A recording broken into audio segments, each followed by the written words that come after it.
Bem-vindos à terceira parte de Arte da Guerra, agora para pedirmos ao embaixador que analise aquilo que é ainda um problema de imigração, desta vez não nos Estados Unidos, na sua fronteira sul, mas um problema que persiste há vários anos, há algumas décadas, e que por estes dias tem transformado as sociedades, a francesa e a do Reino Unido, em alguma crispação e tensão internas.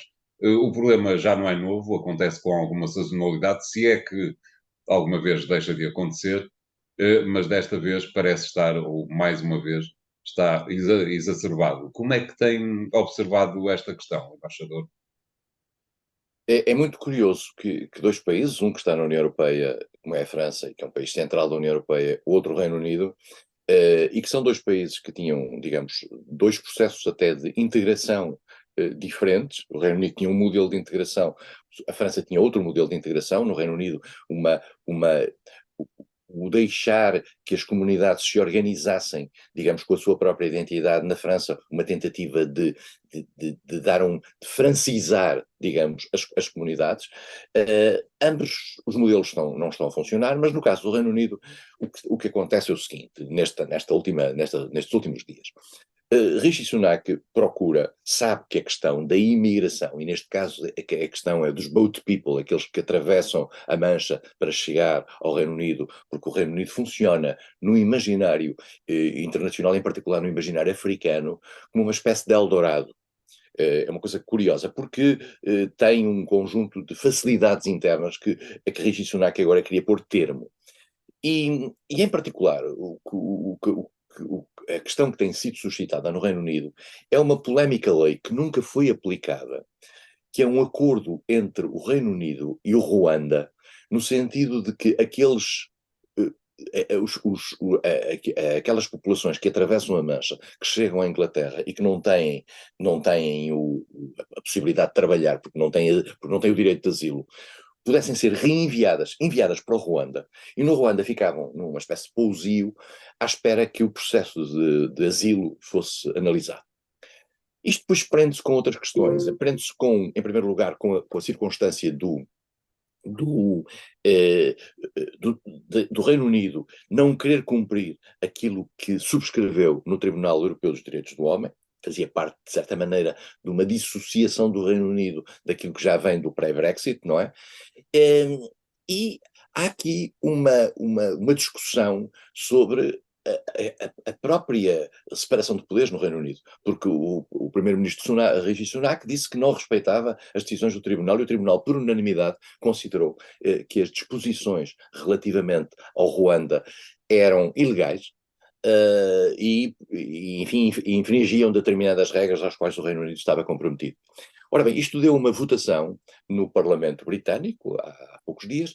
Esta votação, Rishi Sunak ganhou esta votação, mas houve uma série de deputados conservadores que se colocaram fora desta votação, o que significa, portanto, que Rishi Sunak, naquele que é um partido tradicionalmente muito tenso, vai ter problemas, porque a questão volta outra vez à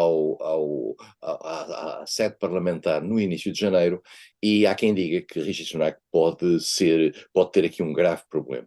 Este é o problema no Reino Unido. Em França, há uma lei, uma lei que tem o nome do Ministro do Interior, Darmanin, e esta lei é uma lei que previa, digamos, a retirada de um conjunto de direitos a imigrantes, mas por outro lado tinha algumas medidas mais securitárias.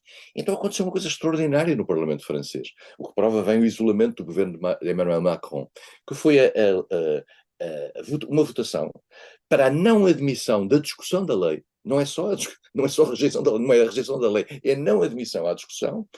E então quem votou? Votou o NUPS. O NUPS é um conjunto do La France Insoumise, do Mélenchon, com socialistas, com radicais de esquerda, radicais de esquerda, não, eu peço desculpa, não utilizo a expressão, porque radicais de esquerda têm uma noção em França diferente, com radicais da ala esquerda e também com os ecologistas, que aliás foi quem propôs a moção. Mas quem vota aqui é natural, o NUPES é natural que vote sim. Mas depois vem o Rassemblement National de Marine Le Pen, que também vota. E depois vem o Les Républicains, que é o partido tradicional da França, da direita francesa, democrática, de Sarkozy, de Chirac, de Pompidou, de Gaulle, e esse partido também vota contra. E, portanto, o Renaissance, que é o grupo de Emmanuel Macron, ficou isolado. Isto foi, digamos, um puxar de tapete ao Ministro do Interior, e mais do que isso, a possibilidade de amanhã esta lei voltar, forçando uma nota que também é de se arriscada, que é a utilização do mecanismo da Constituição Francesa, o 49.3, que é uma lei que é forçar uma votação, salvo votação completa em contrário. Mas poderia acontecer que toda a oposição, outra vez, se voltasse contra a própria lei. Mas esta utilização deste mecanismo é altamente controverso, porque, de certa maneira, digamos, funciona como uma imposição por parte do governo, e por isso mesmo estamos aqui numa situação de tensão. A questão volta outra vez também em janeiro. Macron vive um período de grande isolamento. E mais do que isso, há o risco, se acaso Macron fosse tentado à dissolução do Parlamento, por considerar que não estavam criadas as condições mínimas para o Parlamento funcionar, podia de repente acontecer-lhe uma maioria de Marine Le Pen. Os sondagens apontam para que Marine Le Pen pudesse ter a maioria dos deputados, ou uma maioria que lhe permitisse, digamos, chefiar o governo. Ora bem, isto significaria um governo de coabitação entre Macron por um lado e um governo de Marine Le Pen. O que é que isto pronunciaria a prazo? Pronunciaria provavelmente que daqui a 3 anos e meio Marine Le Pen seria presidente de França. Claro. Mas tudo isto significa que os dois grandes países europeus, com uma carga migratória e com uma carga identitária complexa, estão neste momento a atravessar uma crise.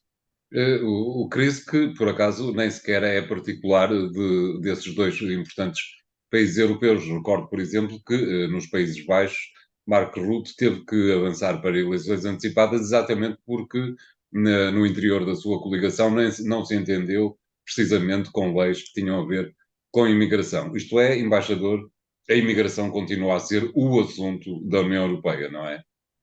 Eu acho que sim, porque durante muito tempo era uma questão que, até pelo politicamente correto, era metida debaixo do tapete. E vale a pena dizer isto com todas as palavras. Os partidos moderados não têm como é que eu ia dizer, uma estratégia para a imigração. Vivem, por um lado, pressionados pela questão humana da imigração, o que é simpático e sensível em relação aos seus princípios, mas não conseguem dar resposta, e a extrema-direita está a tentar dá-la, digamos, demagogicamente e populisticamente, àquilo que são as preocupações que a imigração cria no eleitorado.